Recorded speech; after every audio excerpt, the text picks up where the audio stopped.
1985 and the modern age of 1985 to today. And comics changed a whole bunch across those different ages, and along with them, portrayals of the Joker. Now, the Golden Age was when the first superhero comics, like Superman, Batman, and Wonder Woman, were first being published. They became really popular right after the Great Depression and during World War II, at a time when the US really needed larger-than-life heroes, and as a result feature patriotic heroes doing battle against, let's just say, foreign-looking foes. It was during this age that the Joker made his first appearance in the 1940 Batman #1. This first Joker was a deranged serial killer with a sadistic sense of humor. In the first issue ever, Joker announces on the radio that he plans to steal a diamond and murder a guy, and then he just does it. He just goes and does it. In Batman's first 12 issues, he kills dozens of people and does some pretty sick stuff, like burns smiles onto all his victims' faces and makes masks out of people's skin. People's skin!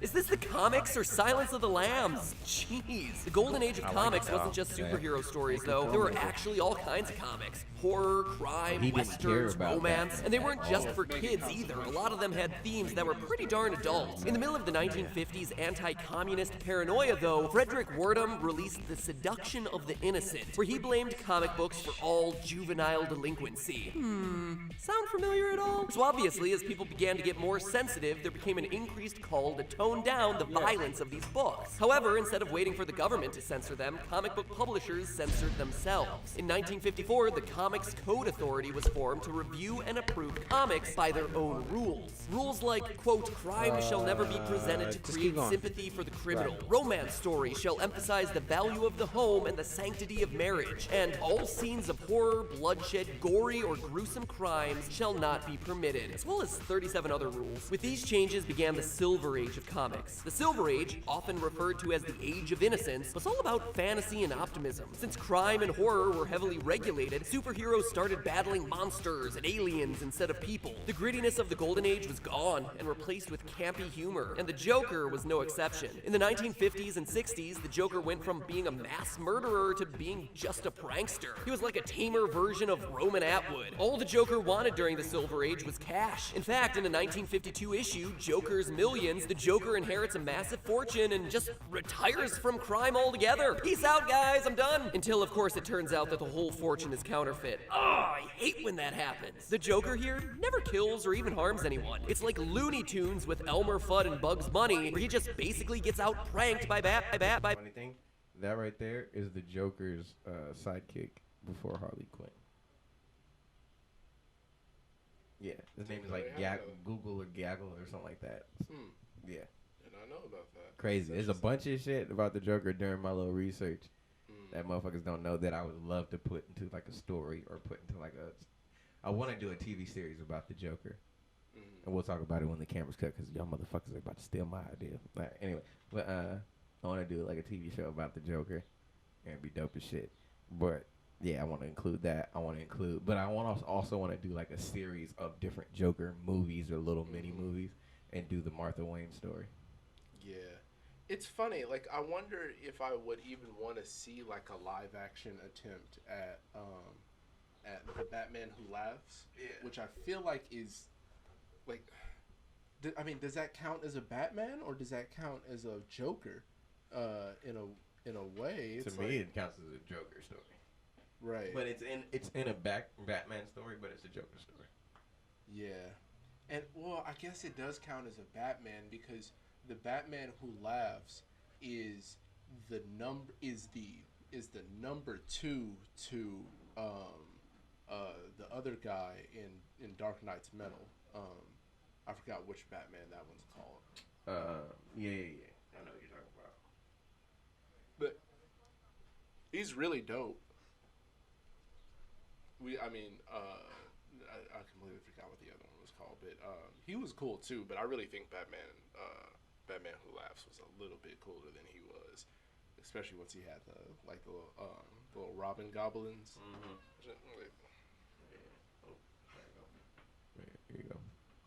Back It's like Looney Tunes with Elmer Fudd and Bugs Bunny, where he just basically gets out pranked by Batman. This is also the time when he got all his gadgets: hand buzzer, spitting flour, trick guns, even his own car, the Joker Mobile. It took 20 years, but eventually people got sick of the saccharine Comics Code Authority and basically stopped following it, ushering in the Bronze Age. Now, the Bronze Age of comics brought the medium back to a place where it could address social issues and return them to their darker roots. This is where Iron Man dealt with alcoholism, Spider-Man's girlfriend Gwen Stacy died, and the Joker became a murderer once again. Yay! The difference between this and the Golden Age, though, is that now there was a big emphasis on the psychology of these characters. For instance, in 1973's The Joker's Five-Way Revenge, the Joker escapes from an insane asylum and systematically kills the 5 men who ratted him out. This new version of the Joker emphasized his insanity and mental instability. Instead of being an evil master criminal or a goofy prankster, the new Joker is a mentally ill psychopath who chooses not to control his own actions. The modern age of comics doubled down on this dark and gritty imagery. The best example is The Dark Knight Returns, which was a comic before it was a movie. Surprise! And just like the movie, the comics emphasize the fact that the Joker can't function or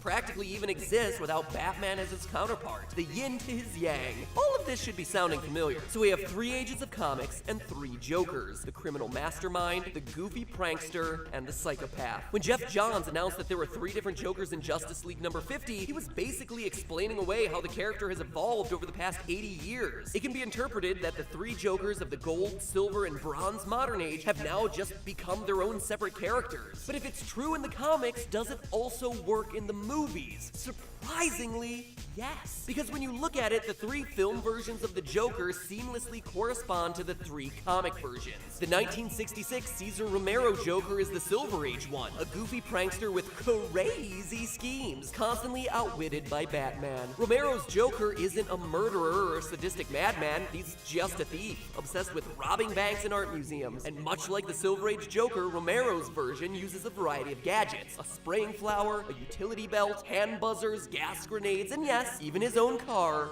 the Joker Mobile. Tim Burton's 1989 Jack Nicholson Joker is a completely different take, which makes sense because he's the Golden Age version. The Nicholson Joker's origin follows the exact same story that's given to the Golden Age Joker, where he's a career criminal who slips into a vat of chemicals after being cornered by Batman. He's disfigured, and when he sees his reflection at the surgeon's office, he goes completely insane, reinventing himself as the Joker, beat for beat like the comic. Nicholson's Joker is also a serious killer, contorting his victims' faces into permanent smiles with toxins, the same calling card as the Golden Age Joker. The Nicholson Joker also announces his plans on television, just as the Golden Age Joker announced his plans on the radio in Batman #1. They even use the exact same flesh makeup technique, which leaves us with the obvious one, the Heath Ledger Joker, the tragic psychopath. He tells Batman that he can't live without him and that they're destined to be adversaries forever. I don't want to kill you. What would I do without you?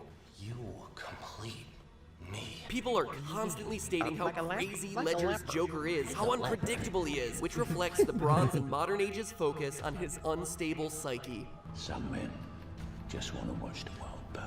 So there you have it. All 3 Jokers fit cleanly into the 3 Joker comic model. But then that prompts the question. Now that Jared Leto is playing the Joker in Suicide Squad, is he a whole new character, or which Joker line would he be continuing? Are we actually going to be getting to Suicide Squad now? Mobius Chair, tell me, who is Jared Leto's Joker? What? Are you sure? No, I'm not questioning you, but what sort of proof do you have? So what'd you say? He does kind of seem like the crime boss from a distance.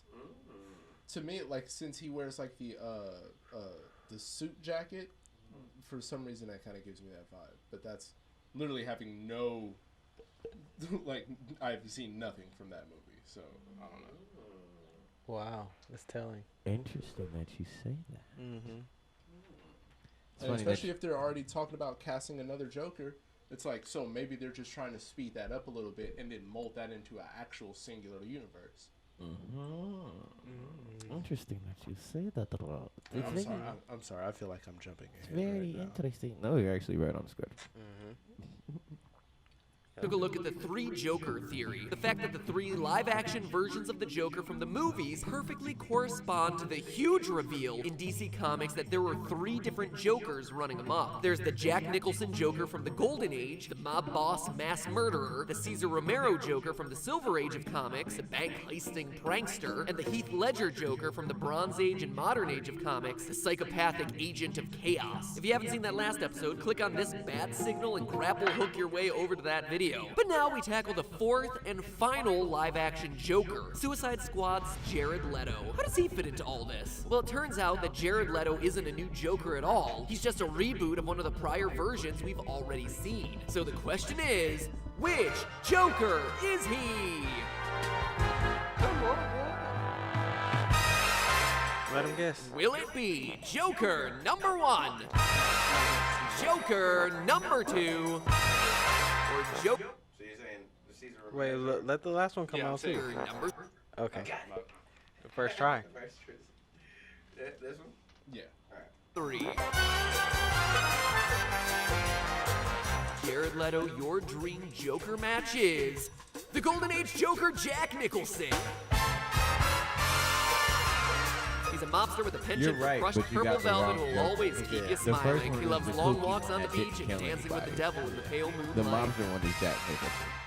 But why? Well, just look at the evidence. First, they both revel in violence. The Nicholson Joker and Jared Leto both are killers who enjoy killing. We see it time and again in Tim Burton's 1989 Batman. Jack Nicholson gleefully incinerating people with electrified hand buzzers, dancing around while shooting former partners, stabbing political figures in public with pens, while Bruce Wayne wanders around the crime scene like an idiot. Now look at Suicide Squad, where the Joker is frequently wielding a machine gun, gleefully spraying gunfire everywhere. Throughout the movie, we also see him repeatedly play mind games with other criminals before either killing them or having them killed. This means that we can solidly rule out the Cesar Romero Joker because he was from the Silver Age when violence and gore were all but whitewashed out of comics. He was just the kooky, crazy prankster who used wacky props to rob banks. Writers of the Silver Age comics specifically wanted the Joker to be more creative, resourceful with his weaponry, never resorting to traditional guns and knives. And now look at Suicide Squad's iconic knife arrangement scene. Not only does it reveal Joker's OCD tendencies and introduce the world to the verbal equivalent of the slow clap.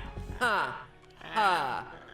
Seriously, that laugh is a slow clap. But it reveals that Leto's Joker ain't showing the same ingenuity with his armory. Guns, knives, more guns, more knives. Caesar is out. See, and all you guys were worried they had spoiled this video with the thumbnail from last time. I pay attention to this stuff. But then what about Heath Ledger's Bronze Age Joker? Well, just think back to The Dark Knight. Ledger's Joker is a loner. Insane, out of control, answering to no one. He appears and disappears randomly, surprising and often turning on the gangs who hired him. This clearly doesn't match up with the Jared Leto Joker. I mean, seriously, Suicide Squad's Joker is like the Kanye West of Gotham, a social butterfly that traded in his shutter sunglasses for a blinged out grill. I mean, the guy hangs out in clubs with his entourage. For crying out loud, he has a girlfriend who, it's worth mentioning, we see him risk his life several times to save. He's surrounded by henchmen who act less like cronies and more like bronies. Or, I guess, just like bros, really. It's the first time that we ever see the Joker with a social circle. Or is it?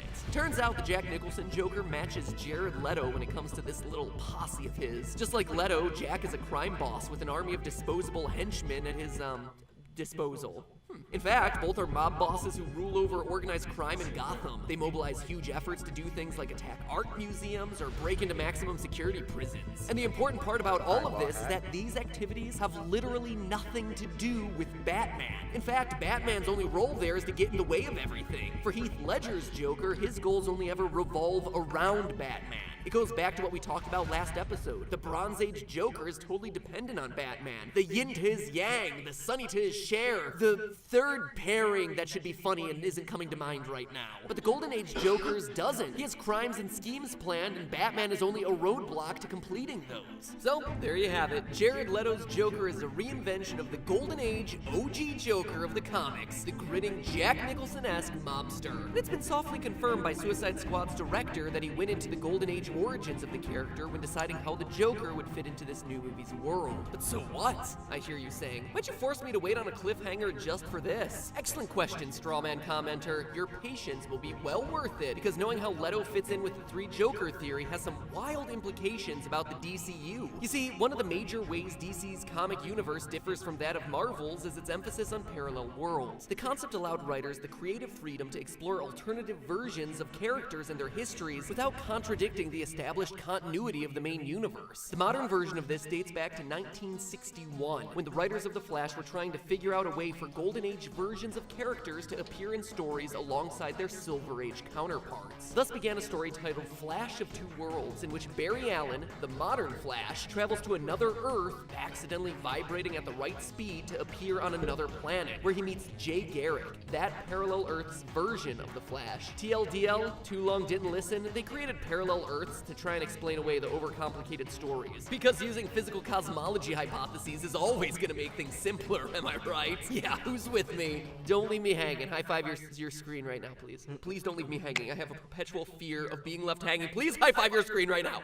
Whew, thank you. Anyway, the number and canonicity of these alternate universes have varied over the years due to DC's policy of using or abandoning the concept at various points in its history, with the number of Earths going anywhere between 52 to infinity and beyond. Earth 1 is most famous for being inhabited by the Silver Age heroes. Earth 2's claim to fame is being the universe where Quebec is an independent nation from Canada. Oh, and it's also home to the Golden Age version of these characters. And then that would leave Earth 3 as the home to the Bronze Age characters, right? Ha, yeah. I wish. That would have made this episode a whole lot easier to write. No, Earth 3 is backwards history Earth, a world where Christopher Columbus discovered Europe instead of America, and where morality is reversed, showcasing evil versions of all your favorite heroes. And no, I'm not making any of this up. It's basically the DC equivalent of fan-fiction Earth. If you're looking for the Bronze Age heroes, they're scattered around the various multiverse timelines. But since we're specifically talking about Batman, everyone's favorite grizzled rodent-themed detective from The Dark Knight Returns can be found on Earth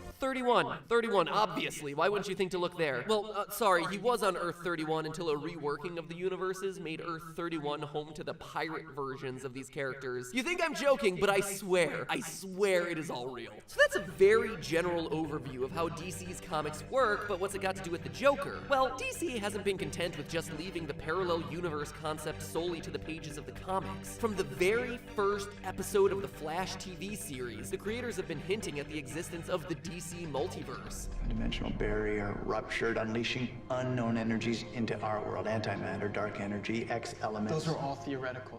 Yes, blobbity physics gibberish particles. Eureka, we've gotten it. But then later that same episode, a newspaper mentions a crisis and red skies. Both of these are references to DC's Crisis comics. Perhaps most famously, Crisis on Infinite Earths, which are always these massive events spanning all of the main franchises where the parallel Earths, pirate worlds included, cross over to solve some cataclysmic threat. If DC is building to a franchise crossover on a scale larger than Justice League, this would likely be the type of story they'd try to tackle. And it seems like they're interested. Since that first episode, The Flash has built much more of its main plot around multiverses, including a visit to Earth 2. Season 2, Episode 13 of The Flash was a hub of crossovers, confirming a shared canon with both the Supergirl TV show and another DC TV franchise, Legends of Tomorrow. Now, during the last video, I brought up DC creative chief Jeff Johns and how he was a key player in the cinematic universe, as well as the 3 Joker reveal. Now, in an interview with BuzzFeed, he's also mentioned the magic M word,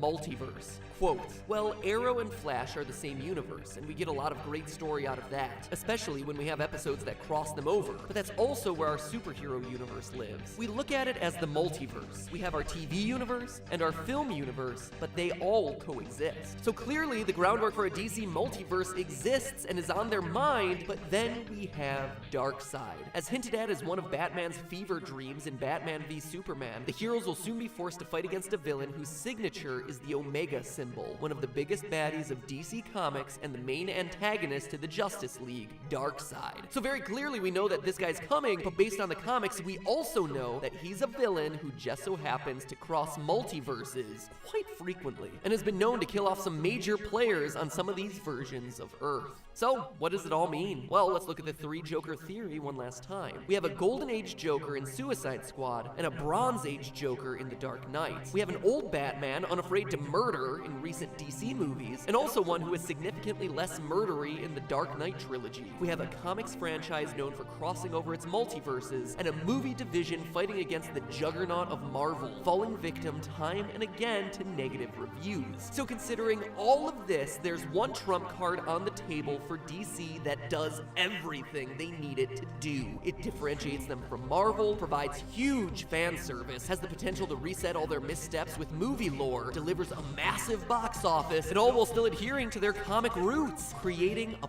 parallel universe crossover, a crisis event. That's right, a Christian Bale, Ben Affleck, Batman team to fight the combined powers of the mob boss Jared Leto Joker and the unhinged chaos bringer of the Bronze Age Heath Ledger equivalents. Sure, Marvel has its Avengers, it's just the Justice League with different faces, but an inter-series crossover where multiple generations of actors who played the same character team up, it's the one thing DC has that Marvel doesn't. Golden Age crossing over with Bronze Age, crossing over with Silver Age for that matter. Who wouldn't love to see Christopher Reeve, film's most iconic Superman, reminisce with the Man of Steel over their parallel universe Marthas? Everyone loves talking about their mothers so much, and I get goosebumps just thinking about a lineup of Batman doing a slow-motion hero walk. Keaton, Clooney, Kilmer, Affleck, Bale, West. Heck, throw in the kid from Gotham and Lego Batman. He's got a movie coming up too. Who wouldn't want to see that? It's like those episodes of Power Rangers where all the past seasons get together to do one massive battle, except with Batman and versions of the Joker. Heck, while you're at it, throw in Superman teaming up with Pirate Superman to fight evil Superman. Long story short, the table is set for an intra-character crossover. Flashes with Flashes, Batman with Batman. And at a time when DC's movies are undergoing a bit of a crisis might just be the thing that they need to solve all of their problems. Thank the three Jokers for that one. But hey, that's just a theory. A film theory. And cut. Yeah. So there's three Jokers. And there could be three Jokers in the film. And then Jared Leto's Joker just might be Robin. Because you know all the Robins become Joker at one point. Really? Yeah, man. All of them? All of them. Oh, I didn't know that. Oh, yeah. Oh, yeah. Let me see if I can find it.